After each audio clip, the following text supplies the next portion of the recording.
what do we have here? Managing moderators. I don't even know what that means.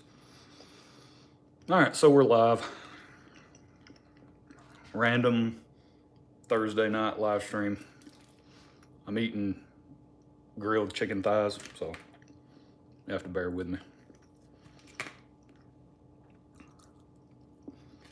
Pretty good stuff though. They're about 3 days old. Been sitting in the fridge. Still good though. But the best thing to do with leftover either grilled or smoked chicken thighs, shred everything up. What's going on, McCall? Shred everything up, put it in some pasta. That's the best thing. Also eating an avocado.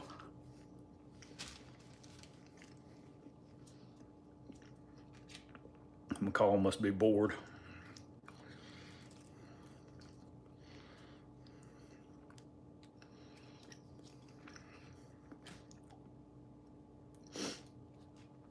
We'll see who all jumps on this evening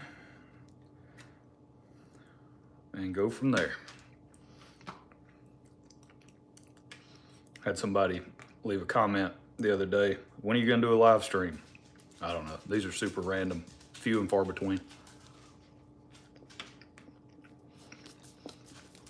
Gotta get a cup of coffee too. Oh, I already got them.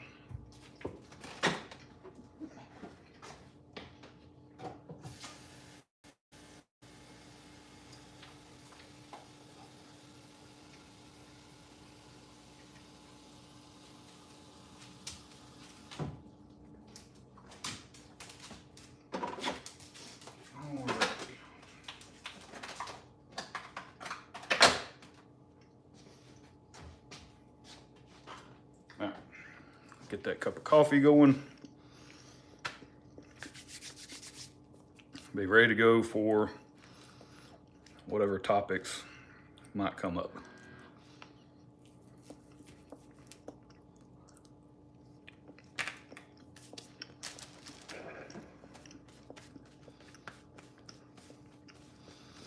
I don't know what the little emoji looking thing is next to your name, McCall, but whatever it is, I appreciate it because it says number 1. Same thing for you, Sapphire. No idea what that even means, but good job to y'all.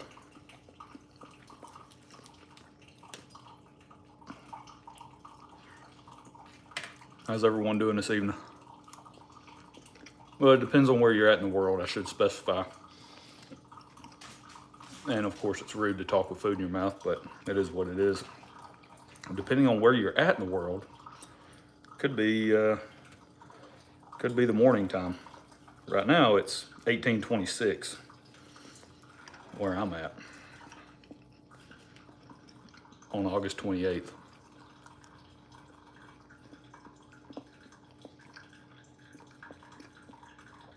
Oh, Sapphire, it means they're the first one to the live. Interesting. See, there's so much new stuff on YouTube. Like I have no clue, no idea what all these emojis and stuff mean. But you know, whatever.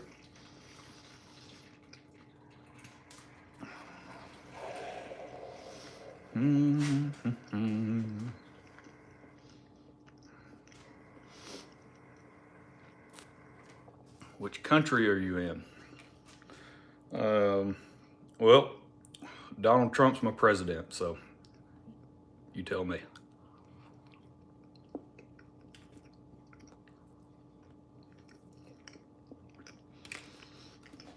Coffee's done.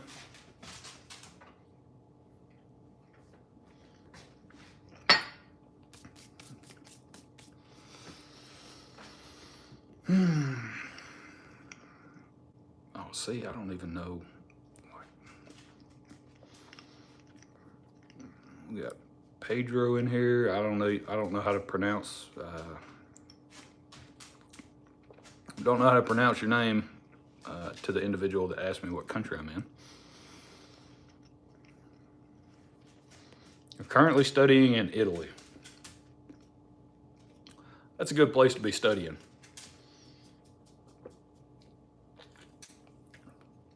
That's a very good place to be studying. So, what are you studying? And you're coming here to do your PhD. You might just want to stay in Italy.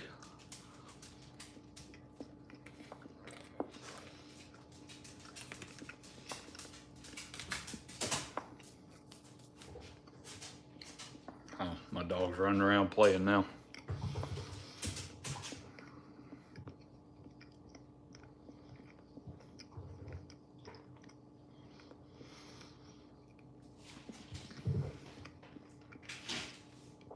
And hello, Pedro, maybe? Can't pronounce the last name. As of now, mechanical engineering, very good option. How you doing, Marisol? I think that's how you pronounce that name. I don't know. But yeah, I mean, just keep rolling with the, okay, PhD in bioengineering. We'll just keep rolling with it in Italy. You know, might as well. A lot of good research options here. I have no idea. But, so, don't get me wrong. Yeah, my dog's going nuts with his chew toy. Don't get me wrong. Love it here. Absolutely love this country. But, you know, it's pretty cool to be abroad as well. Expand your horizons, they say. Go get cultured, they say. Adios. This avocado has been sitting out most of the day. So it's at that stage where like, it's mostly brown. Whatever. These things cost too much to just throw them away. So, it's just the top layer, right? Everything else is fine.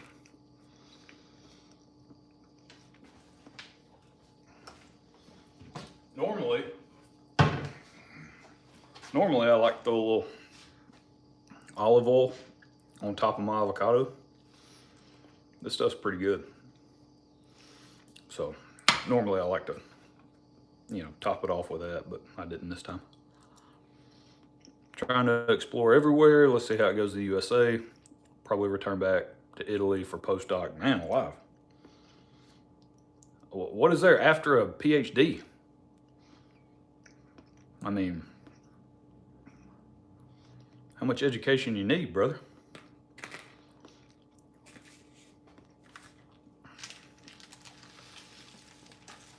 But yeah, definitely travel around as much as possible.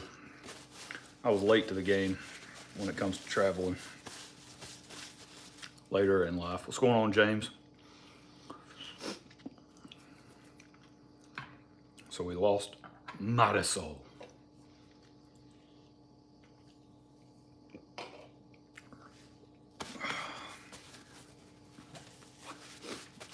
Let's see who all jumps in the live stream. My buddy Bobby hit me up. He's like, hey, when you gonna do a live stream? I don't know. Right now I'm watching the hunting public. They just dropped a elk hunting video from last year. So I'm watching that, getting geared up for hunting season. That's coming in pretty quick. I'll be here before you know it.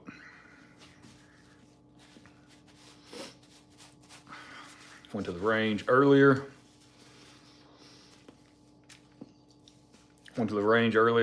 I actually shot probably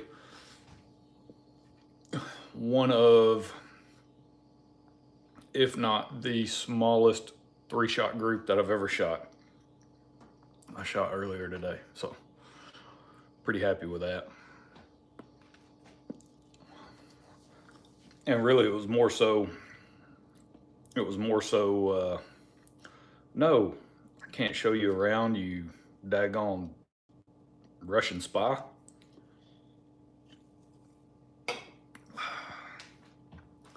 But, just kidding. I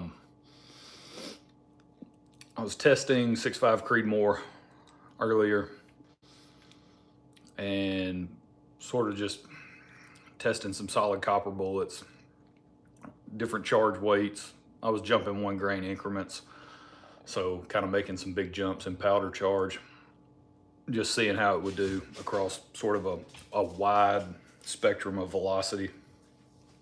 And it shot really good. Really, really good. Probably post a video about it tomorrow. Yeah. Tomorrow for me. Of course, it'd be tomorrow for you as well. But tomorrow, August 29th.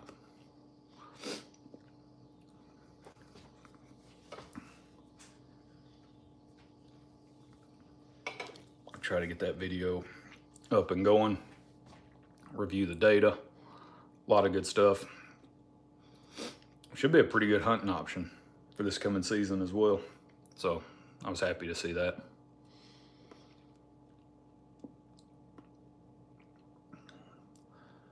I think an elk just walked on screen because my dog stopped what he was doing and went and sat down. Now he's watching the TV. You would think he'd be a really good hunting dog. He's kind of like a lab mix, and a black lab at that. So, I mean, he looks like a hunting dog. However, the dog is scared of everything. He's right the opposite. Ain't no way I'd be able to take him out, shoot a gun, like maybe go duck hunting or something, shoot a shotgun, have him next to me, and then go retrieve a duck. I don't think it would even be possible. He's too skittish is not the right word, but he is a little bit scared of stuff. So it'd be difficult to train him up in that situation.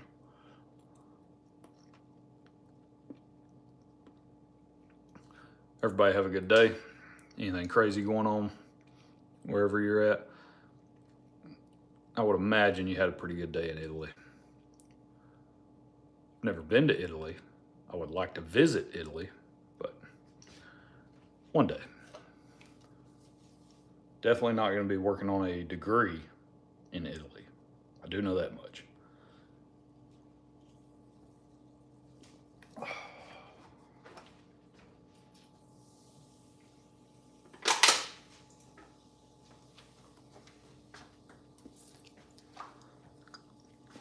What's going on, John? Good to see you. So I plan on it, I think.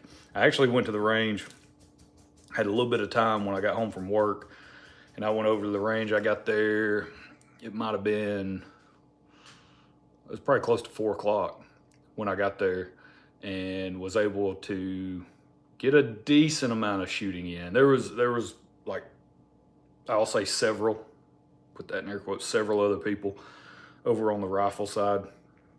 And so it was kind of difficult to get a lot of shooting in because, you know, they were needing to go cold and stuff and all that. But I did get 5 3-shot groups done with my 6.5 Creedmoor. And then I shot some 300 Ruger Compact Magnum.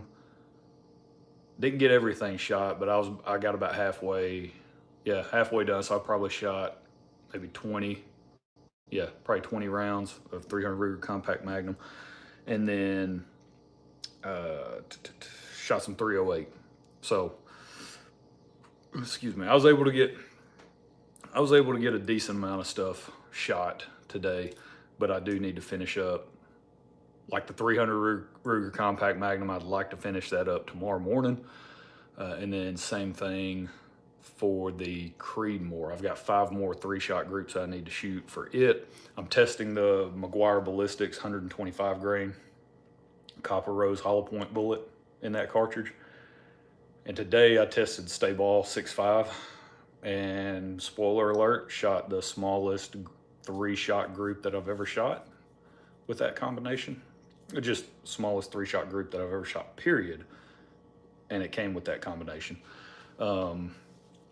And then I loaded up the other five 3-shot groups that I have to test in that bullet. That's with Superformance powder. So loaded up those 2 powders to test, mostly because the Stay Ball 6.5, I went back and looked at my data from whenever I had that Christensen arms barrel on the rifle previously. I tested that bullet. Yeah, my dog ain't happy with something. I tested that bullet in Stay Ball 6.5, but I only tested two different charge weights, 41 grains and 44 grains. I just kind of picked a couple of random charges, one on the lower end, one sort of on the upper end. And both of those, back when I tested it originally, both of those groups, one was like a 0.9 inch group, and the other one was no, those were two 5-shot groups, excuse me.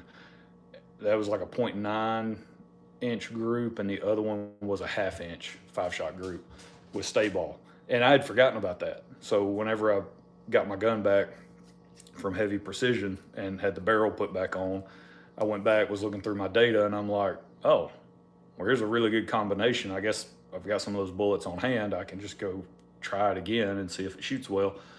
And spoiler alert, it shoots really, really, really well. I was extremely pleased with how it shot. Let's see, what's going on, Brian? So John, you said you'll be testing several loads, including, that's awesome, the Meguiar ballistics in your 308. Yep, that is great. They've been extremely good performers for me in, especially in the 308. The 308 diameter is what I've tested the most, and what I actually have in-field testing with, along with 277 diameter. But the 308, I've killed more stuff with it from the Meguiar ballistics. So like I said, I think I've killed 2 pigs. Yeah, killed 2 pigs out in Texas, and I've killed, let's see, I think I've killed the biggest buck I've ever killed, and then my daughter killed her first deer ever with it. I want to say there might be like another deer in there thrown around somewhere that I killed with the 30 cal version.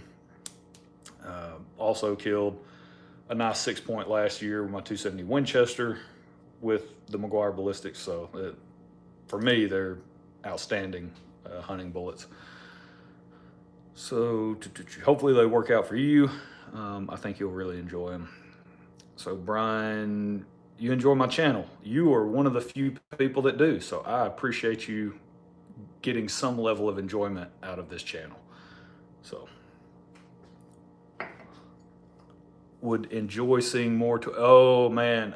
So here's the problem with live streams. Okay, this is what I've come to understand, or this is a behavior that I have I guess started to notice in myself whenever I do live streams. I let you guys talk me into doing stuff such as firearm purchases that I shouldn't be doing. And the 25-06 is super tempting. That's one of those cartridges that, like, me and my brother talk about it all the time.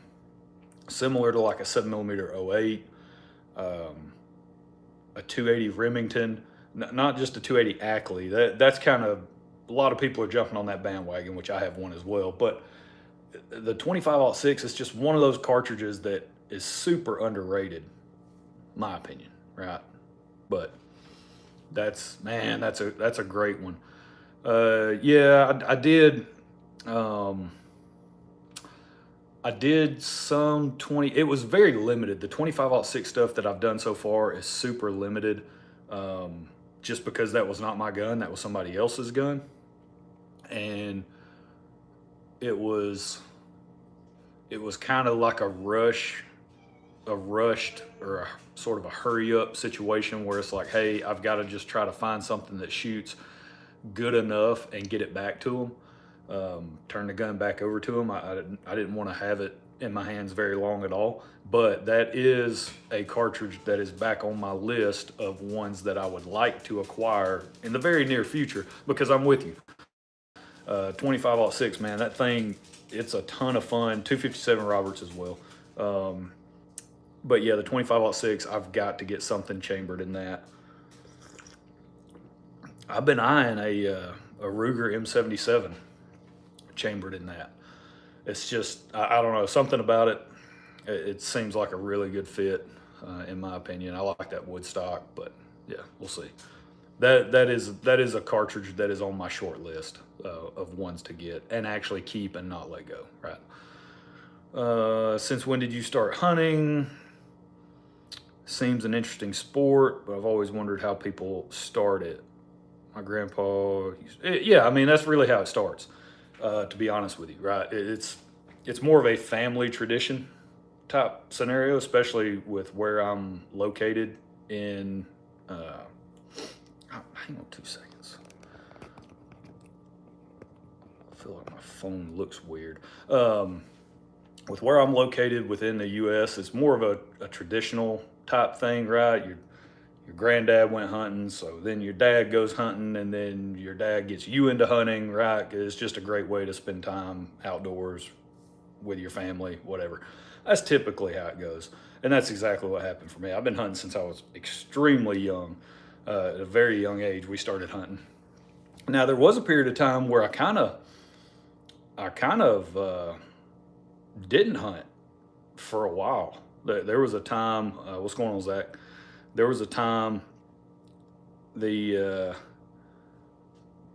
just didn't, I don't know. I had hunted what I would consider I hunted hard as a younger, what I'll say a kid, right? Because my dad loved my dad. He was like super hardcore in hunt mode whenever it was hunting season, and I mean that's one of the great things about my dad is like he's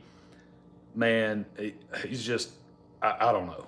I have no clue how you gain the amount of knowledge as it pertains to hunting that he has, other than just you have to be in the woods as much as possible, right? Which is a great thing, and that's basically what he did growing up. And we were lucky enough, me and my brother, that he took us along as well. But it was more so the fact of like when we go, it's game on. It's time to hunt, right? Like we're putting meat in the freezer. Like it is time to get the job done. And so I just kind of, I don't know, reached a point where I just didn't really, hunting wasn't sort of near the top of my priority list for a little while, and then really got back into it. Oh, well, I declare, just got a text message from a good friend of mine. Shout out to old PJ tuning in on the old live stream. Appreciate you tuning in, buddy. But no, got back into hunting as I got a little bit older, and it kind of became more of like, hey, no, this is a thing that I want to go do, right? Not so much somebody's taking me. Now I'm old enough to make that decision. I go buy all the stuff that I need, right? Go pick out places to hunt, and then just make it happen. And then just started doing that. And that's really, I love to be in the woods, love to hunt, love everything about it. But yeah, I mean, it's one of those things where you just have to go, right? You have to basically set in your mind, this is what I'm going to do, and I want to start hunting. Let me try to find somebody that hunts. Maybe they could be a mentor, and then it just sort of grows from there. That's the long-winded answer to your question. But yeah, Bob, you're all over it with the 257 Roberts. I would love to own a bolt action chamber in that cartridge. Zach, not sure if I can trust the keep and not let go list anymore. Yeah, Zach. So look, let he who is without sin, Zach, cast the first stone. Okay, don't be calling me out. No, Zach's 100%. What is that? It's like stitch incoming or whatever. I don't know, whatever the kids say nowadays. Zach definitely is calling me out on that, because my list of, hey, I'm going to keep it and not let it go, it's really just one. There's only one gun that I own that I will not let go, and that's the shotgun that my dad got me. It was the first gun he ever got me. And that's one that, yeah, that's the list, right? Everything else on that list I ain't married to. So, you know, it might grow legs and walk off. You just never know. But yep, good afternoon, Dragon Man. Bob, I've always loved hunting. Wish I could have one more hunt. Oh, I know. Yep. Yeah, that's why I cherish every moment that I get to spend with my dad whenever we go hunt. Like that's really part of hunting now for me is not even seeing deer or killing deer. Like it is if it's just me going, right? I'm all in. I love to see deer, shoot deer, what I don't care what it is. Buck, doe, doesn't matter. Doesn't matter to me. If a doe steps out, like the 2 bucks that I killed last year, I've already said it countless times on video that if a doe would have walked out first, I would have shown y'all videos of the does that I killed, not the bucks, right? Because I'm all about something walks out, it's game over. If it's big enough for me to shoot, game over. Because I just want meat in the freezer, right? That's the whole point. But whenever I go hunt with my dad, and same thing with my brother too. Whenever, he's like, hey, you want to come over and let's go hunt this public land over here? It's like, of course. And it's just always so much more fun just to go with them, right? And it's not necessarily about how many deer you saw, how many deer you killed, or whatever. It's not even about that. So,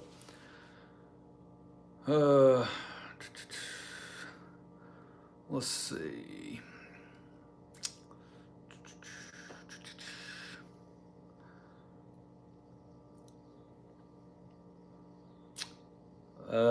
Didn't even know Rampage Jackson had a son. I don't keep up with much of anything.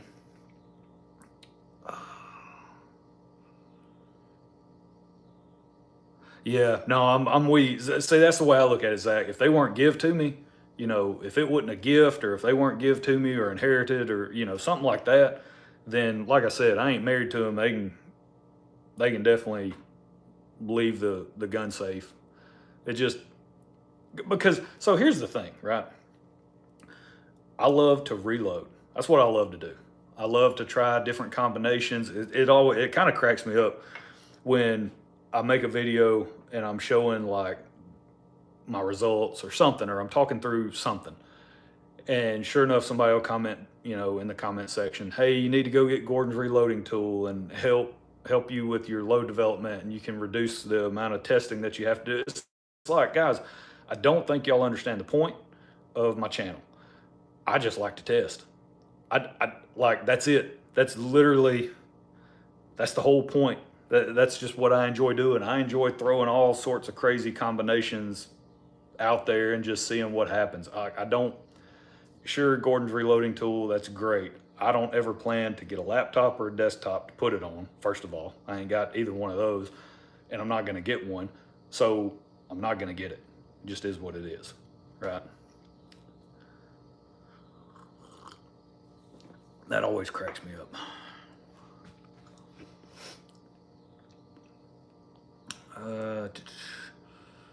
Watch, did you find the gun? What brass did you show me? Did you find the gun for that brass? Oh, what brass did you show me? Yeah, you'll have to jog my memory on that one. Bob, I'm the opposite. I can't let nothing go. Reloading and food plots are my passion.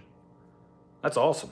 Yeah, and that's the thing too. I think that's what's so cool about it is I got a buddy very similar to you, Bob, where he has every single firearm he's ever purchased, and he started buying guns like back in, it was like either the late 60s or early 70s. What's going on, Bobby? And he has every gun that he's ever purchased going back to that. Like he doesn't get rid of any of them. And that's really cool. Some people are like that, and that's pretty neat. For me, again, unless it has sentimental value, there's really, I don't know, like it just, I don't know. It's one of those things where I'm just like, it's great.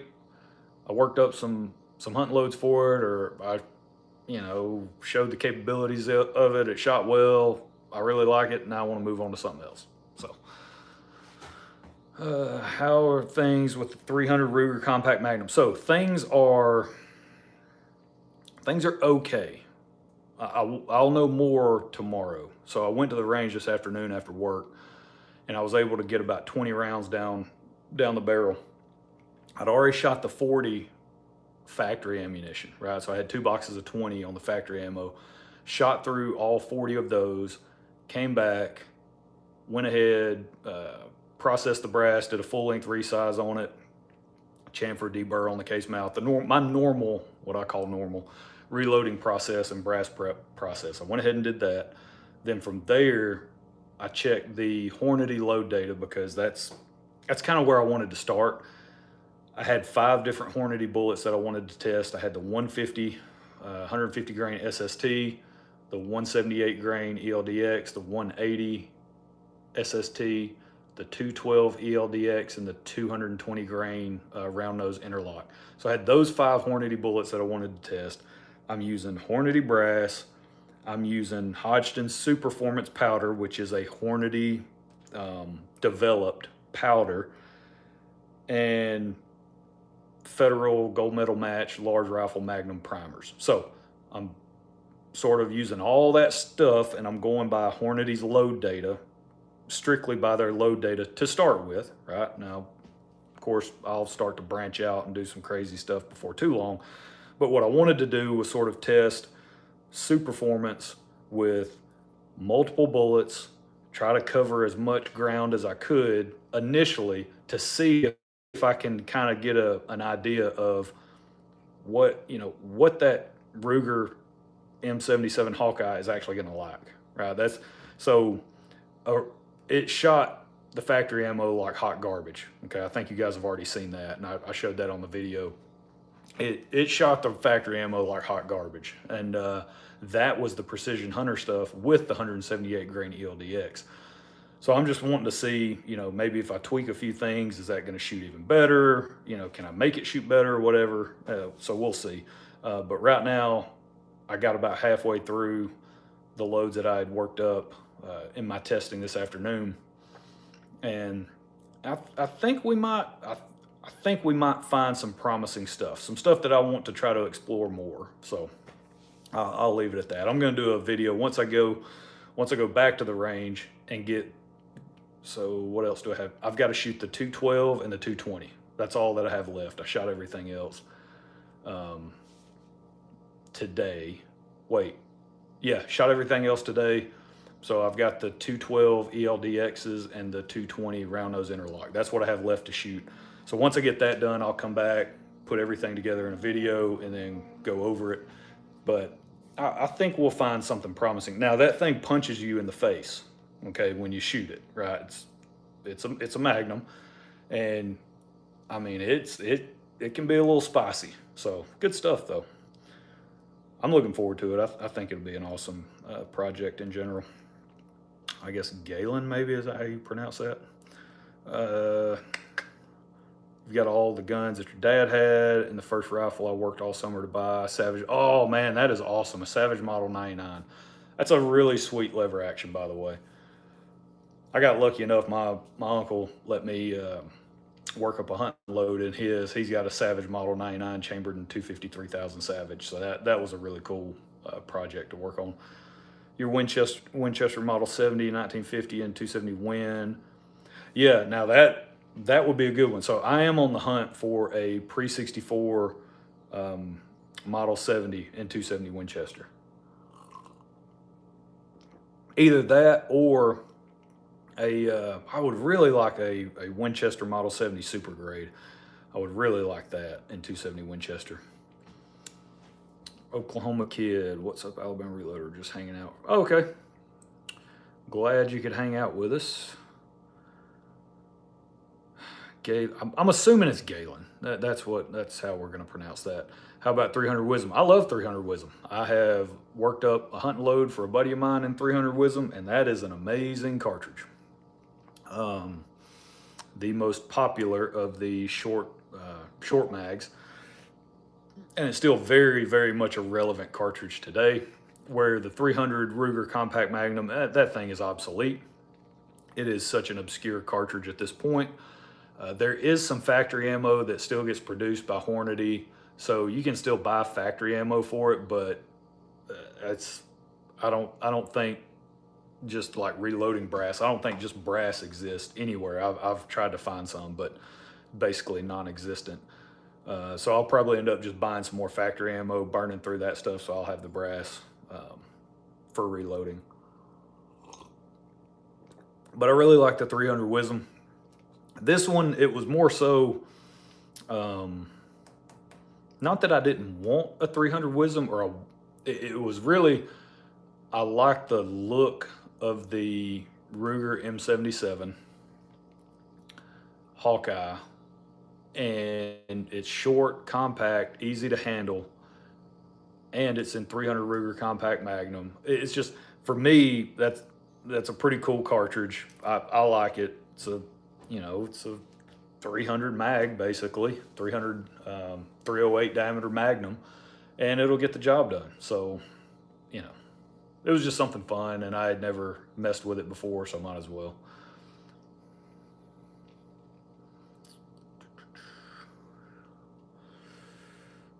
Let's see, Bobby. You got your TC Encore Pro Hunter 280 Remington loads. Okay, good deal. You've been loading Sierra bullets and Nosler bullets. Nice with H4831 shortcut. Yeah, I mean, that's a really good powder for 280 and 280 Ackley improved. So definitely should get good results there. Your cousin got a Pre-64 M70 for sale. So that's the problem, is you got to have cash to throw someone's way whenever that stuff does pop up.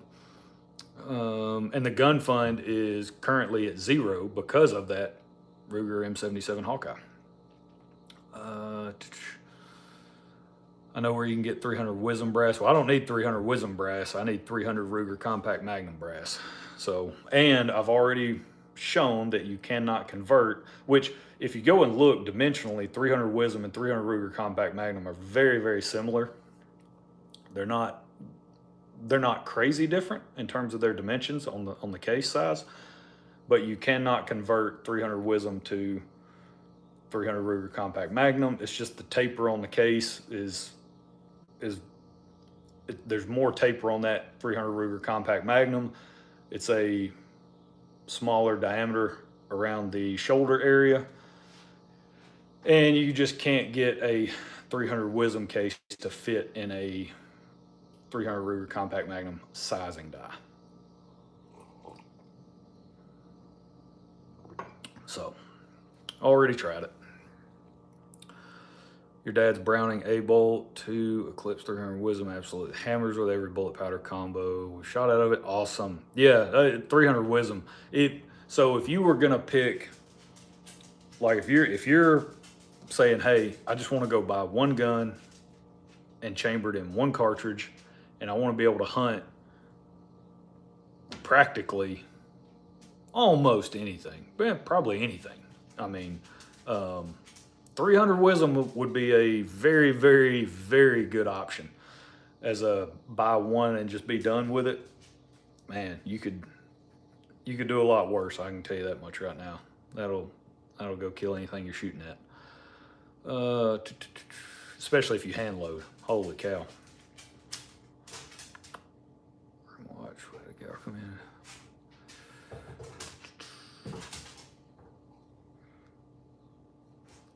£50 cask of 4831 for helping us out, so I'm kind of losing it today.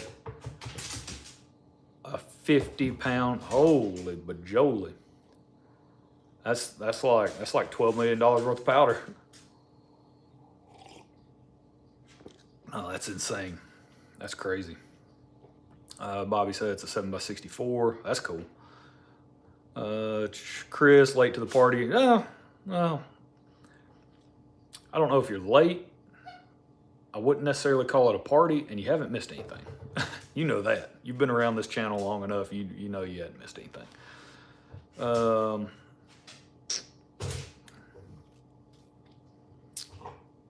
Maybe they have 300. I highly doubt it. I've looked everywhere for just standalone 300 Ruger compact Magnum brass. Now, some places might have factory ammo for sale. And I believe I bought that stuff off Midway USA, so I'll just probably buy factory stuff again. Yep, please do.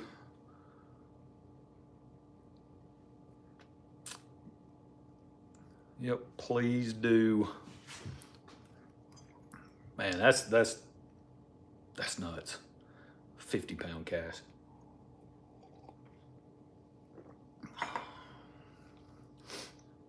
That's pretty wild. Again, that's an insane. I mean, how much is that? Dollars wise, that's a bunch. That is a lot of money, especially for that powder too. It's not like it's some, you know, garbage powder. I say that, but it's not like it's some garbage powder that nobody wants to use. 4831. That's legit stuff. I like that and the shortcut version. I've had really good luck with 4831 in 243 Winchester, maybe. Yeah, I think it's 243 Winchester. Had really good luck with that. What do you think of the stay ball powders? From Bob. Well, so the only one I've tried is Stay Ball 6.5. I've had very inconsistent results in the cartridges that I've tried it in, but I will also caveat that with I haven't necessarily dedicated like a ton of testing time strictly to that powder. Right? I haven't sat down and gone, what cartridges do I currently own? Which ones could I use Stay Ball 6.5 in? And then go and just like load up a bunch of different combinations to really sort of test it out to see how it'll do. Now, I will say that, like I was saying earlier, I just shot my 6.5 Creedmoor, the Remesa, just shot the Remesa today, testing the Meguiar Ballistics 125 grain Copper Rose hollow point bullet with Stay Ball 6.5, and I shot the smallest 3-shot group that I've ever shot. So, you know, it was a really good performer today. That's for sure.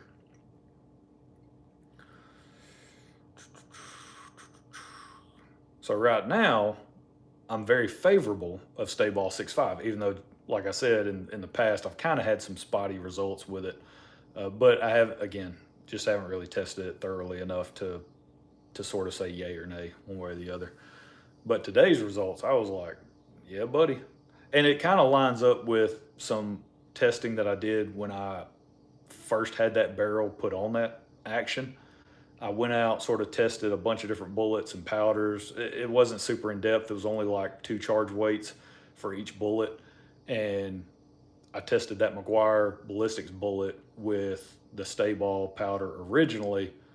And then when that barrel got put back on the second time, now that I have it back, I was looking through my data and I'm like, oh, that combination shot really good. Let me just go back and double check. So that's what I was doing today, and it shot really good again. So something about this combination, Stay Ball is a really good performer. So Bobby, I don't have the 280 Ackley improved. You're not really missing anything. I mean, 280 Ackley improved is kind of like I look at it where it's kind of like the sort of the cool kids now, right? You know, I have one, but it's sort of the cartridge where it's like, no, man, it's like the underground cartridge of cartridges, you know, but now it's becoming like super mainstream when it was basically an afterthought for many years. Once it got Ackley'd, then after that, it just sort of fell off the face of the planet. No one really cared about it. And now all of a sudden it's like every YouTuber's hot new recommendation is like, man, you should go get 280 Ackley improved. It's like, right, you should have had one a long time ago because it's been around for a little while. So, but it is a great cartridge. It does wonderful things. 280 Ackley or just regular 280 Remington 7mm Express. whatever you want to call it. That does great things as well. My dad has a 280 Remington. I've worked up hunting loads for that. It's just a great standalone cartridge by itself. Very much underrated. But then of course, if you get the Ackley version, you're pumping up the velocity a little bit and the performance overall. So yeah, it's a good one to get if you feel like going that route. 28. Holy moly! Sold the estate for, wow. That's, yeah. Dang, that's a chunk of change. Bobby, I was lucky ordering Peterson brass to it. Oh, nice, good deal.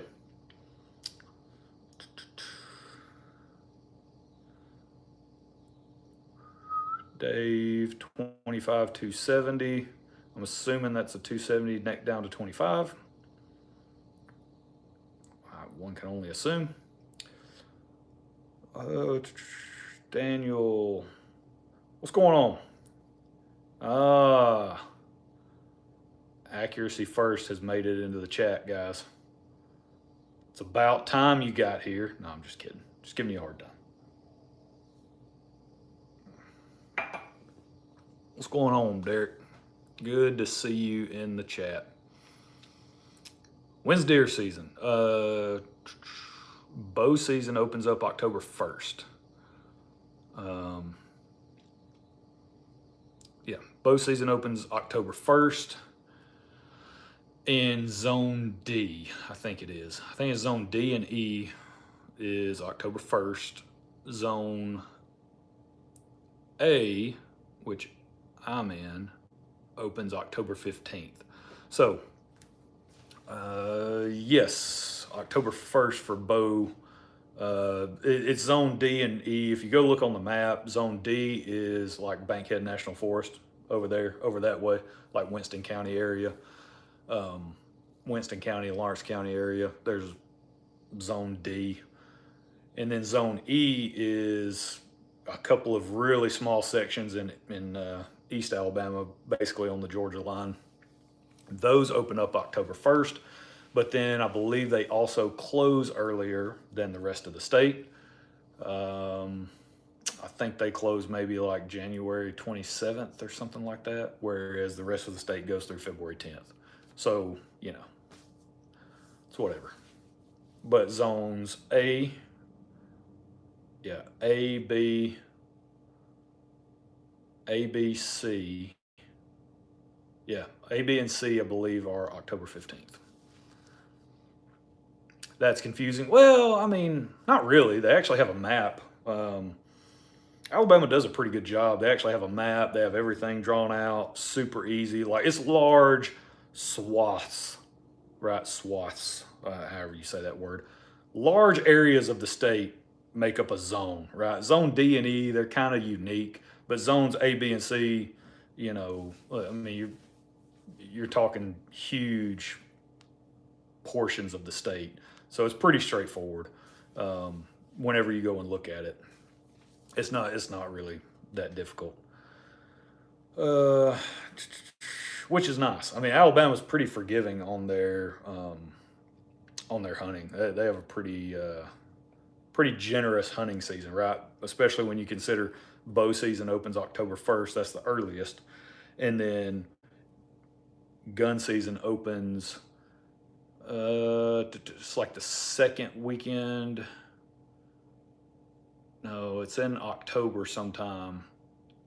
It's like late October, I believe it is, for those areas, right? Those areas that open earlier for bow, they also open earlier for gun. But then the rest of the state is like middle of November.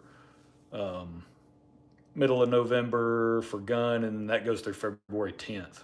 I mean, it's crazy the amount of days you're able to actually go and hunt in Alabama, which translates to the amount of stuff you can kill, right? Like, you can stack up a lot of deer in this state. You ain't buying tags. You ain't worrying about none of that garbage. It's none of that. And you can kill stuff with a 224 diameter bullet all the way up to 50 cal, whatever. Like, it's all bets are off. I mean, you go out there and just shoot stuff. So, big fan of how Alabama does their stuff.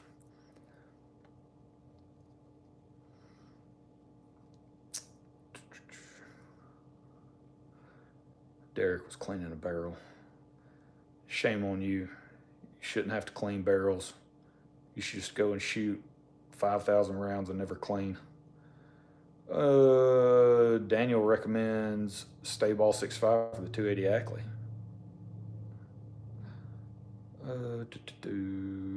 Negative, Daniel.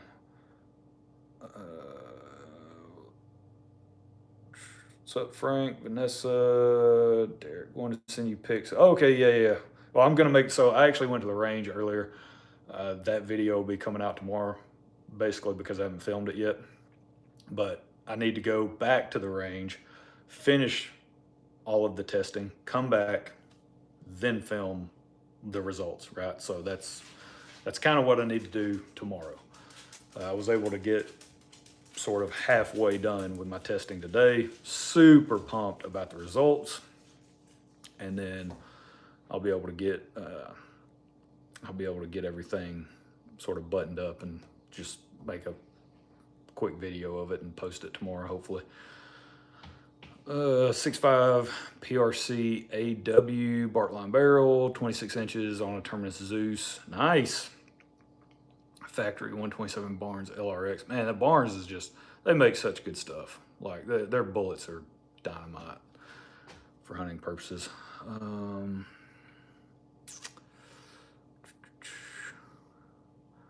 Let's see. First bullets down the barrel, 1/2 inch and 5/8. Nice. Yeah, you can't argue with that. Shoots like that right out of the gate. That's good stuff. How are things with the Burris full field? So the Burris, those are great scopes, by the way. Still love them. Can't wait for hunting season so I can actually put them to use in the field and then sort of provide some more, I guess, relevant feedback on them. But right now, you know, the 2.5 to 10 sits on my 280 Ackley, and the 2 to 8 or 2.5 to 8, whatever magnification it is, I think it might be 2 to 8. Whichever one that one is, that sits on the 300 Ruger Compact Magnum. They're both great. I have nothing but good things to say about them so far. Okay. Yeah, just by seeing the preview on that message, Derek, that looks awesome. Working on getting a 25-06 Ackley improved. Man, that thing's already a laser beam. So that'll be cool. Going all weekend with change out barrels for that Terminus, 2 280 Ackleys, 1 Bartline, 1 Brooks, and a Bartline 708. Nice. Oh, and we got a Russian spy amongst us. His name's Daniel. He's a double agent. He saw the green book. No, you didn't. No, you didn't.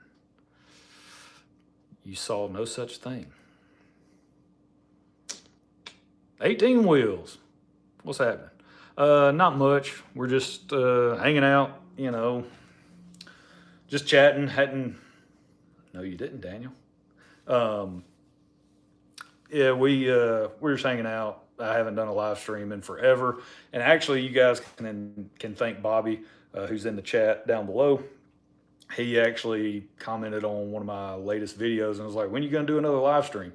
And I didn't respond to that because I don't plan these things out, and I had no idea when I would do a live stream. But I got home from the range today, and I had finished up some plumbing work under the kitchen yesterday. Had a leak down there. I had to replace everything and got all that squared away. We're good to go there. And so I got home this afternoon, and I was like, hey, I got a little bit of a window of time. I could probably go live. And it's just perfect timing because Bobby, you know, sort of hit me up on that. And here we are. Now we're live.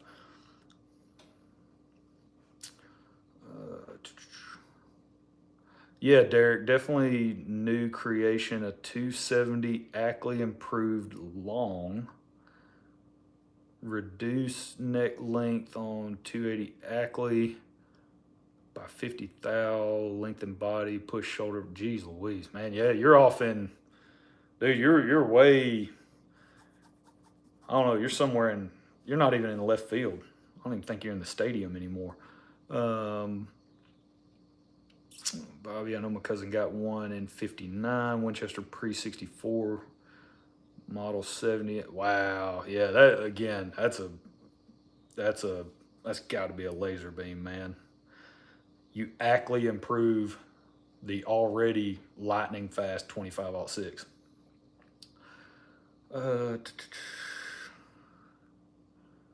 That's funny. Platoon dope books. Chris, what about your mystery 7mm project? Shh. You see nothing. No, it's so I did ask about that. I sent my buddies a text over at Heavy Precision, and it literally should be any day now. And I already have the brass, the dies, the basically everything I need, right, to sort of hit the ground running. So that is, I'm kind of, I haven't been, I guess I haven't been that excited about a new cartridge in a while. And this one I'm extremely pumped about. This one's gonna, yeah, this is some good stuff. So stay tuned. It'll be here at some point in time. I don't know. That's the other part about somebody commented earlier a while back on the live stream about more 25-06 content. And I would love to get a 25-06 to make more 25-06 content, but there's nothing available in the gun fund, right? And anything that I'm able to scrounge together right now is going to go towards getting that project paid for. So, because I had to pick up all the stuff for it, and reamer's already drawn. Jeez Louise, yeah, you're next level, Derek. You're like a mad scientist at this point. Ordered a 270 Wisdom long Tuesday to accommodate the 165 Nosler AccuBond long range. Oh, cool, yeah, That's basically what a 6.8 Western. That's, I mean, pretty much what they did was just improve the 270 Wisdom. I mean, that's basically what a 6.8 Western is. So I really hope the 6.8 Western hangs around, by the way. So instead of doing that project, Derek, what I need you to do is just go buy a factory 6.8 Western. We really need to support, I don't have one, but we need to support the 6.8 Western. I think that's a great cartridge. Alpha Brass. Are you talking about for the project? Negative. Did not go with Alpha. I do have some Alpha, but it was 308 Winchester. And actually, just here recently, I shot a lot of that brass. I don't know how long I've had it, but I shot a lot of that brass, and I was getting, just about every piece had a split in the neck after I shot it. Now that stuff has been shot, I don't know how many times. Okay, so I will start off by saying that Alpha makes some really, really good brass, and I have no clue how many times I've loaded that Alpha brass that I had on hand, but it was every shot. I had some reloads laying around in a Ziploc bag, some 308 stuff with the 172 Spear Impact, and I took those to the range, shot them, and I think I had like 16 rounds left or something like that. Shot all of them. They all had split necks, and I'm like, that batch of brass, it must have been toast. Like, ain't no telling like how many times I loaded it. Must have been loading it super hot or something. But it's absolutely done for. Not a SOM? What do you mean not a SOM? You didn't ask if I had bought ADG brass. Soon. Yep, definitely soon. Derek, I've got a Remington. Would you stop? Just stop. You want it. What do you mean, do I want it? You already know the answer to that question. See, this is what I said earlier in the stream, in the live stream, that it's you guys. Y'all are the problem, right? You talk me into stuff. Shame on you, Derek. I would love. I don't have a Remington 700 to throw that on currently. That just means I'd have to get another one. Ugh. Ugh.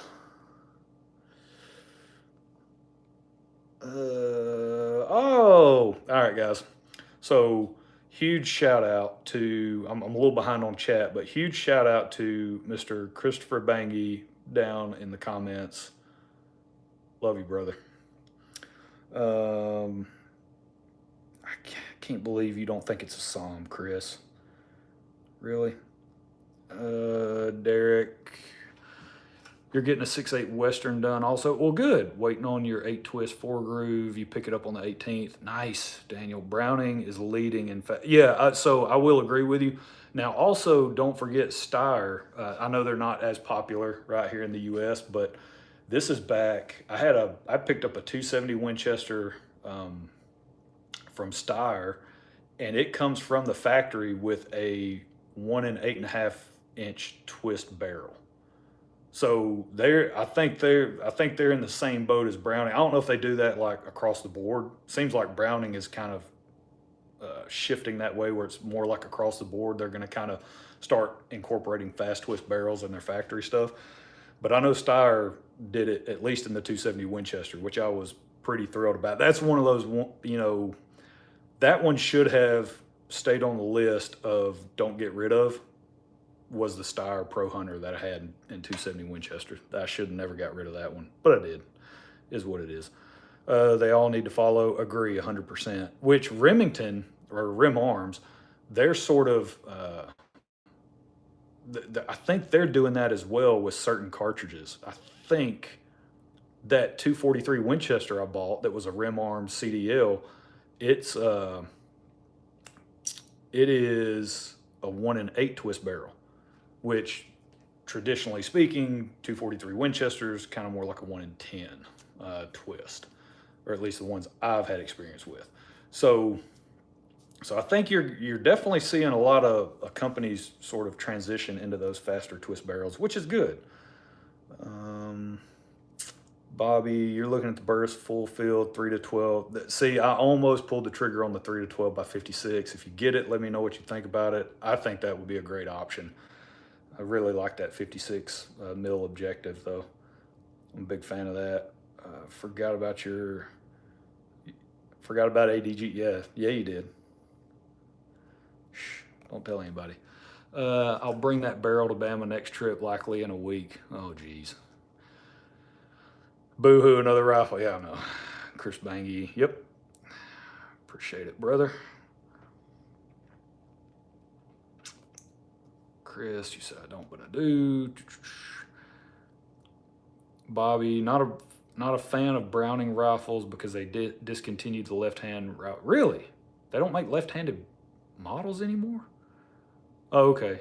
Derek said he just saw a new Browning left-hand on Gunbroker. Could have been a 2024. That's interesting. If they discontinued left-hand models, that's kind of weird.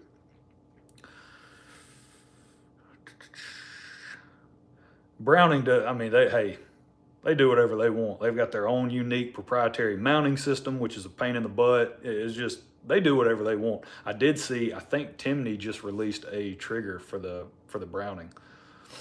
I think they just came out with an aftermarket trigger for Browning rifles.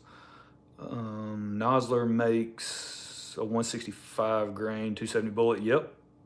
It's the Accubon long range or something like that or whatever.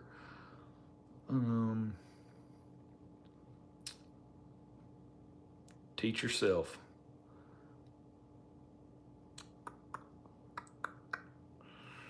Not sure what we're teaching, but yeah. So yeah, the fast twist. The fast twist, I think a lot of companies are sort of jumping on board with that. It seems like obviously the market has shifted that direction. Teach yourself to shoot ambidextrous. Yeah, there you go. Did you see Barnes release Yes, I did see that in 284. That was, I think they came out and said that that bullet, the 151, was designed specifically for the 280 Ackley Improved. But obviously, you know, if you buy the bullet and load it in whatever 7mm stuff, if it has the appropriate twist rate, obviously. But yeah, you could load that up and whatever. But it was designed specifically for that 151, 152. Potato, potato. What's a grain amongst friends? That Remington. No, it can't be free. Don't be like that, Derek. I can't take a barrel from you. You know that.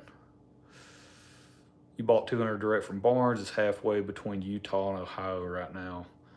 Nice. Oh, did you get the? So did you buy the bullets or did you buy factory ammo? Because again, knowing you, it could be, it could very well be 10 boxes of factory ammunition. Oh, bullets. Okay. Yeah, that's gonna be a pretty awesome bullet for the 280 Ackley. Right now, I'm sitting on, it's a 7 broke back. Hey, we're gonna have to come up with a name, and that's a good one. So that might be what we call it. Daniel sold his 280 Ackley, 0 free bore. Yeah, that's right. Yeah, that's right, Daniel. You're the one that had the Weatherby 307, and it was, yeah, you just weren't happy with it. Yep. Yep. I remember that now. Chris said that Barnes Reserve makes me glad I reload. I have not checked in on the Reserve, but I would imagine it's pretty spendy. Like if you attach Reserve to something for whatever reason in the title, in the name of it, you can bet it's going to be, right? That's the same thing like when Hornady does their Premium Hunter. They put premium in the title. It's going to cost premium. So $100 a box. Jeez. Chris Bangy, my father-in-law lives in Friendship, Indiana, where they have the National Muzzle Loader Rifle Association. We want to get him a good rifle. What would you recommend? Are you looking for, hey, Chris, are you looking for a muzzle loader, or are you looking for just a good rifle in general? Center fire rifle, or does it have to be a muzzle loader? Is he interested in muzzle loading? If it's just any rifle, period, I definitely have some thoughts on that one. If it's just any rifle, period, you just want to go get him a really, really nice one.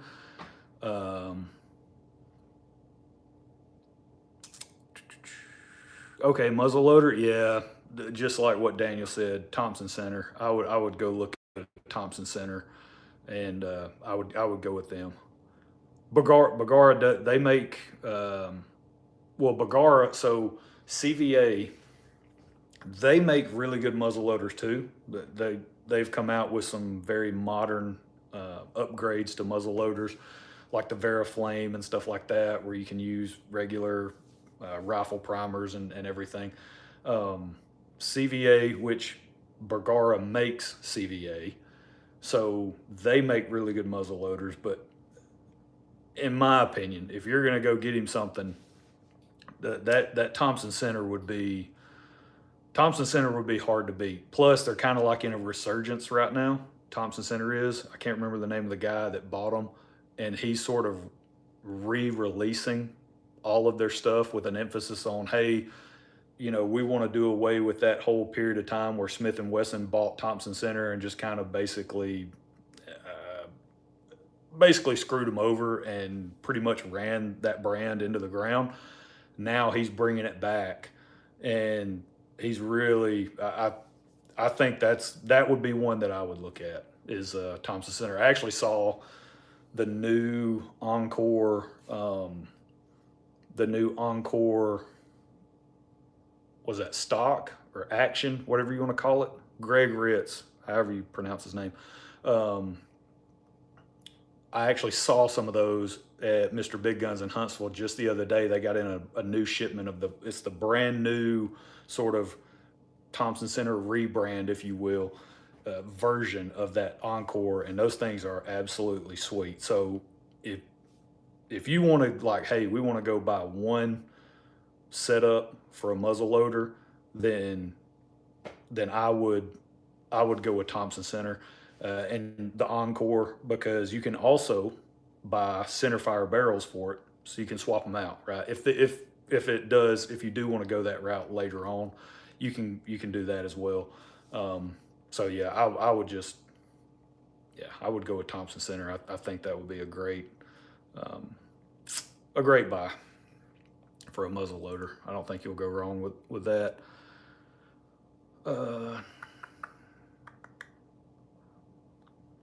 Okay, Chris has an Optima, not as good as a TC, but you don't shoot it much. Yeah, Daniel said Destroyer, Thompson Center, yep. Make the Dimension great again. That's a pretty cool rifle.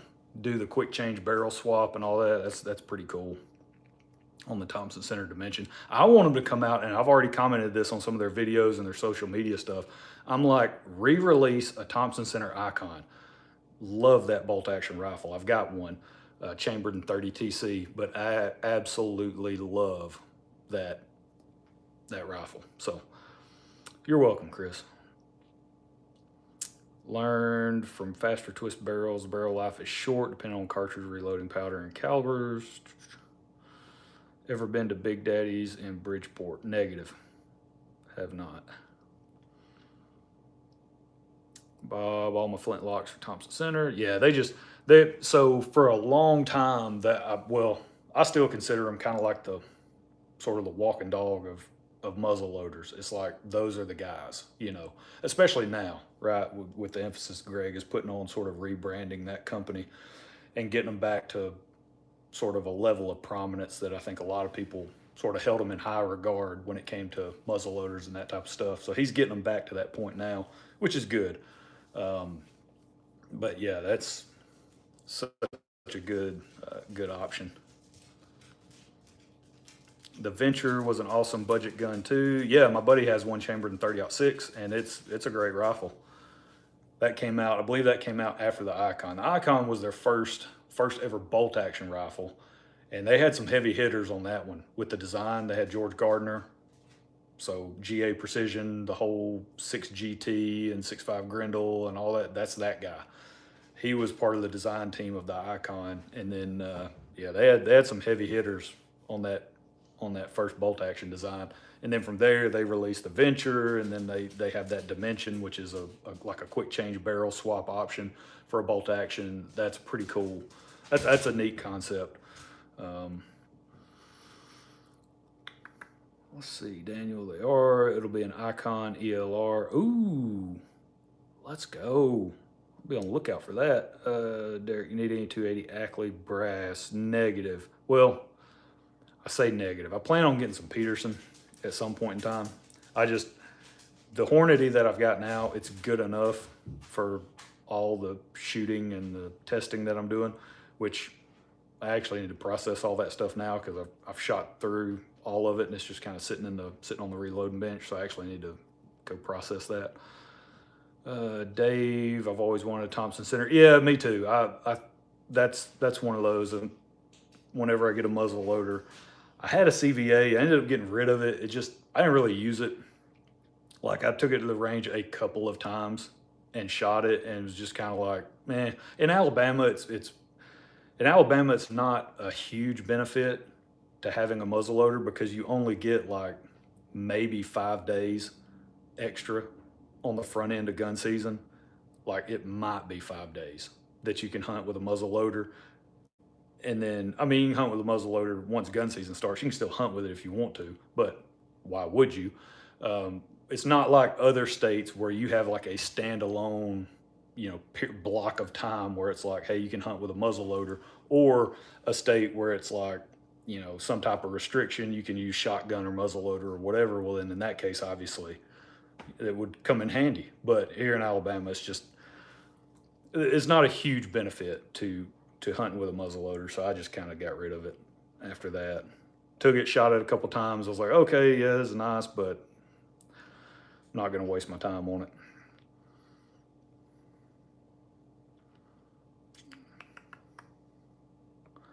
Okay, Bobby's talking about his buddy burning up a 6.5 PRC barrel. Jeff, I've had an Encore for 15 years, 20 gauge, excuse me. So 20 gauge shotgun, 22-250, and a 280 Remington from the custom shop. Nice. You've got plenty of once fired Norma. You've already full prepped, including annealing. Ooh, man, you know I don't anneal. Who does that? There is a YouTube video about the new Icon. Oh, okay. Then I try to watch their videos when they post them, but I'm not caught up on it, so I need to go back and check that out.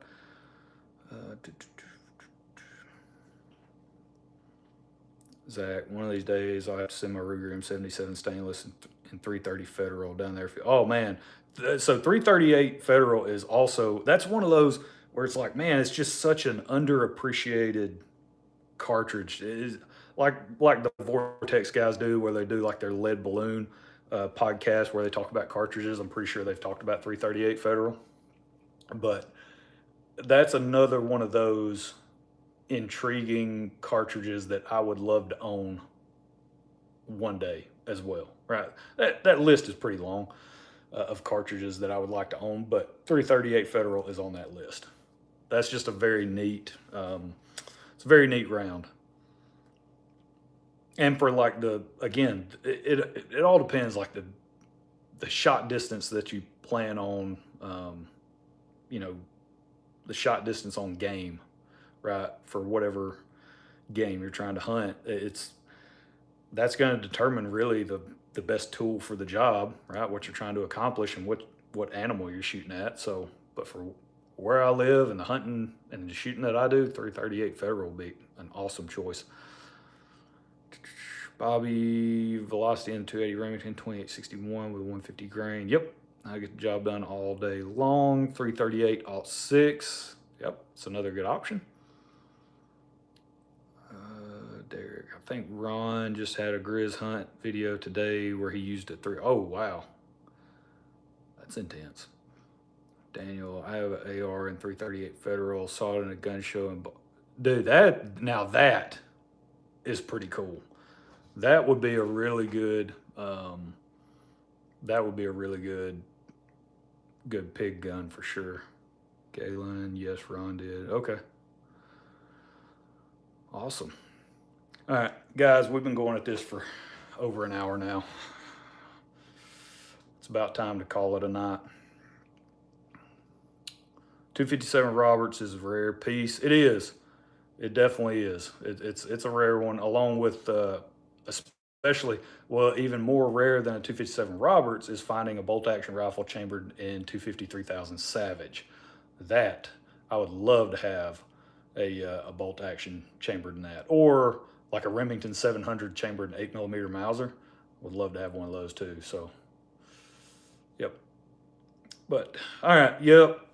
Adios, folks. Y'all have a good evening wherever you're at watching this, wherever you're at in the world. Good evening, good morning, good afternoon, whatever it is.